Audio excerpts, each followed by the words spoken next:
Good to go? Oh, yeah, you guys are good to go. Okay. Like, just give us a sense of kind of what you're seeing after a couple of days. Like where we're at, I really do. Bringing some experience back. Those guys up front, 4 guys that have played a lot of football. Fernando coming back, adding Chandler, another quarterback that has played a ton. Jaden, Tron at receiver, so Jack at tight end. Feel like you have a really good core group of guys coming back that we're building around, and I think we're definitely way further along than we were at this time last year. Can you talk a little bit about who you've got sort of in the rotation right now at the offensive line? It looks like you've got a couple of new bodies that are seeing some significant time. Yeah, so we only have 11 guys practicing right now, so they're all in rotation. Right. And obviously we know the guys that have played a lot of games, started a lot of games around here, and we're going to continue to elevate their play. But we need to elevate the play in the room as a whole and get some guys ready to go if we need them. So competition, I think, has been really good. We brought in a couple transfers to continue to develop that competition in the room, and I'm excited about where we're at after 2 days. Nick Morrow is the guy that came in as a tight end, and he had to add a lot of weight. He seems to be more prototypical OT size right now. How's he doing? Nick's doing great. I'm really, really impressed with his offseason and really just his last year since he's been here. I think he's gained about 50 pounds since he's been here. He's gained a ton of strength. He's gained an understanding of what we're doing offensively, so I've been very pleased with where he's at. You brought in Rush Reimer, I guess is how you pronounce it. How's he doing? Yes, he's doing good. He's doing good. So just 2 practices under his belt, but he is another guy that's played a lot of football. So you're not having to coach some of the things that you have to coach freshman offensive linemen with. We're really just straight into scheme, technique, fundamentals of how we do things here. Is he a guy who can play at a couple spots, or where do you envision him? I do. We've got him working inside right now, but we're going to definitely take a look at guys in different places, and at the end of the day, just try to get our best 5 players on the field. And the other transfer, Stoffel, is he on the right side? He is. At tackle? Yeah, he's working at tackle. Okay. Can you talk a little bit about the new receivers? You injected a lot of speed and shiftiness there. Yeah, so excited about the speed really across the board of that room. And then getting Maven Anderson back healthy is going to be huge for us. But, the new guys, Brady, Mikey Matthews, in the slot, we want to be more explosive at that position. And I think we address that need in the transfer portal. Marquez Dortch was a young guy who transferred over last year, didn't see much time, and he was making some plays out there today. What kind of progress is he making? Yeah, Dortch is really coming along too. He got here last year and had to adjust to being a long way from home, new school, new system, but he had a really strong offseason. I think he ran one of the fastest 40s on the team, so there's no substitute for speed. We're going to find a way to utilize our fastest players, I can promise you that. We saw Fernando, keeper, around the left side, and his acceleration was pretty impressive. What's your impression of how he's improved his speed and his ability to run? Yeah, Fernando can run. I mean, that's the thing that a lot of people see him as this big, tall, 225-pound quarterback, that he's just kind of a pocket guy. I think he made some plays with his feet last year in games, and we're going to continue to – we're not going to run him just to run him, but he's going to be able to help us, account for extra guys in the run game and definitely keep people honest with him. Is he faster, stronger? Oh, for sure. For sure, he's definitely faster and stronger. But that's a testament to how he works.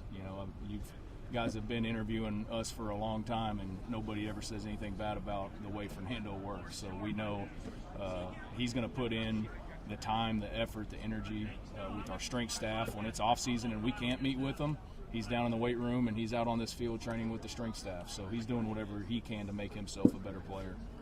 Chandler Rogers has looked impressive these first 2 days of practice. What are your thoughts on his progress so far? I like where Chandler's at. Again, just he's played so much football, has a ton of experience, and I think just the competition between him and Fernando is going to be huge, elevating both of their games. And at the end of the day, that's what we want. We want competition in every single room, every position on this team. We want guys to feel like there's somebody trying to take your job, and that's the reality of college football. That's the reality of what we do. So we're going to continue to try to bring that in, even in probably the next transfer window, continue to add to our offensive roster with more guys that can create competition. Talk about the dynamic of being the O-line coach and the coordinator. I know you've done that before, and you did, of course, for the last game last year, but how do you manage that, and what's it like for the offensive lineman when you're the coordinator? I think I manage it just by coaching football the way I've always coached football. You know, obviously off the field there's a lot more involved to it, you know, as far as running staff meetings, running unit meetings, you know, really getting everybody on the same page schematically with how we're going to attack things. But on the field, you know, I think obviously the reason I've always done it and the reason I did it when I got my first coordinator job was I knew that no matter what I installed offensively, if the O-line wasn't any good, it wouldn't matter.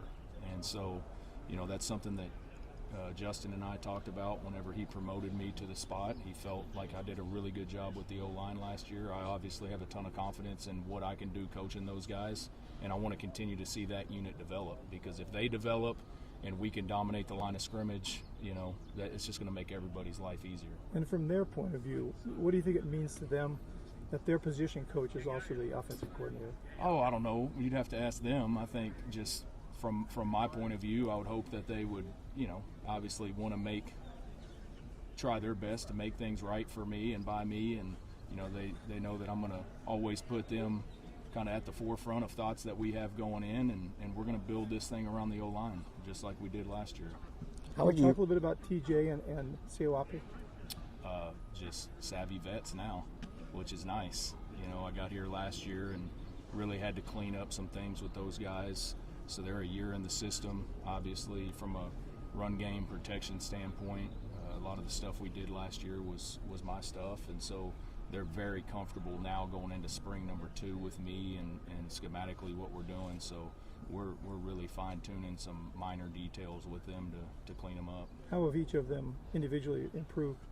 I think just their leadership, really the standard that we're trying to uphold in that room, and them understanding what that looks like every day. When I got here, whatever it was, 14 months ago, I talked about that with those guys. I walked in and I said, we're going to be the reason why we win games. But saying that and doing that are two completely different things.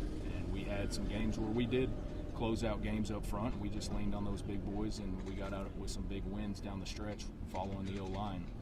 But we also had games where we didn't, and so we, we're still trying to raise the bar, and I want them to understand. I told those guys the other day that that is now the floor of who we're going to be going forward, and so last year should be the worst that the O-line is while I'm here. How would you best describe or maybe summarize what your scheme is about and maybe the goals you're trying to accomplish?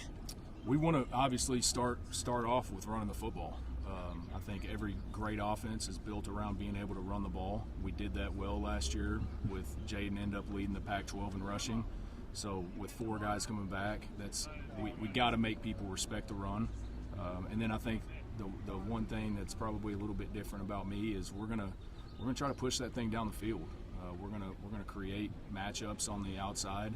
You know, we're gonna see a lot of single high defense because of the way we can run the football, and we're gonna have guys isolated. And so, our goal is gonna be to be super explosive in the pass game. You know, we're gonna run our RPOs and things like that we've done, but you're probably going to see a few more shots down the field. Chandler was talking about what he ran last year. He said a lot more 11 and 12 personnel here. How much of that is an adjustment for him? I don't think it's been an adjustment at all. Schematically, I think he understands what we're trying to do. Personnel, you know, I've been in years where I was 100% 11 personnel. I've been in years where I've had some receivers banged up and we played the majority of games out of 12 personnel.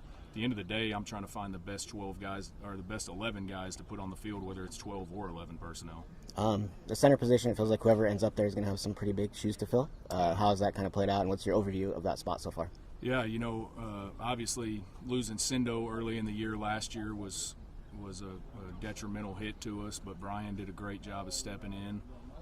But we have guys that we've also been repping there for the last year. You know, Bastion Sweeney has been repping at center last year.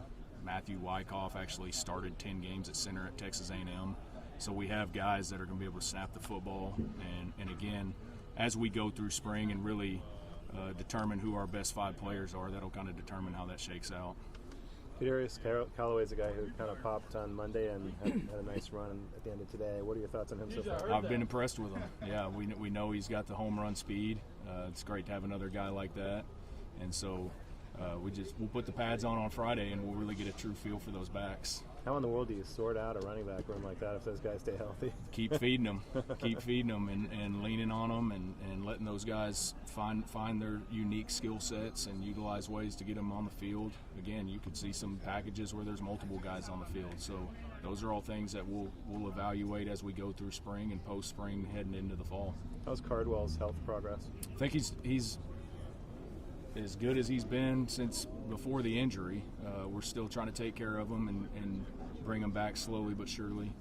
But I think he's going to be, by the end of spring, I think you should see him rolling out there. Do you expect to have the quarterback situation resolved by the end of spring, or are you comfortable going into fall camp not knowing for sure who the starter's going to be? Yeah, I think obviously right now Fernando's our starter, so he's our returning starter. But the competition that's going on right now is definitely elevating his play. Just like we do at every position, we'll evaluate that at the end of spring, and if we feel like there's a clear-cut difference and we need to do that, and speak on one side or the other of it. But right now, we're just letting both of those guys get reps and see how good that room can get. Sounds like you're happy with what both of them are doing so far. I am. How much do you sense that Fernando is playing with maybe a different level of confidence? It feels like he's kind of a more confident passer, kind of carrying himself differently this spring. Yeah, I say it all the time. In college football and NFL football and high school football, there's no substitute for experience. And he's now been on the field. He's had to take the snap against some big-time competition. He's had to make plays and feel the pressure, and now you get out here back on the practice field and it's just you and your team getting better, and the speed of the game starts to slow down for you. So I think just from a year ago to now is night and day, and then I expect that jump to continue through the fall. Awesome. Good.